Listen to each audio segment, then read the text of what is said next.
প্রিয় দর্শক, আমরা এখন রয়েছি পাহাড়ি লেবু বাগানে। এখানে লেবু বাগানের ভিতর ছোট্ট একটা ক্যানেল আছে। এই ক্যানেলের পানিগুলো খুব স্বচ্ছ, অত্যন্ত স্বচ্ছ। এই পানিগুলো তারা পাশে আরেকটা গর্ত করে প্রাকৃতিক ছাঁকন প্রক্রিয়ার মাধ্যমে এই পানিগুলো তারা পান করে।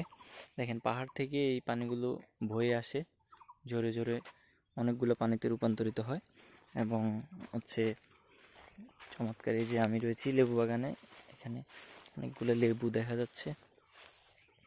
আর হচ্ছে দেখুন, স্বচ্ছ পাহাড়ি একদম স্বচ্ছ পানি, পরিষ্কার স্বচ্ছ পানি, একদম নিচ পর্যন্ত দেখা যায়। কি লেভেলের স্বচ্ছ পানি! আর দেখেন এখানে লেবু বাগান, ওই যে লেবু বাগানে দেখা যাচ্ছে যে ভিতরে কে কাজ করতেছে, একদম অনেক উপরে।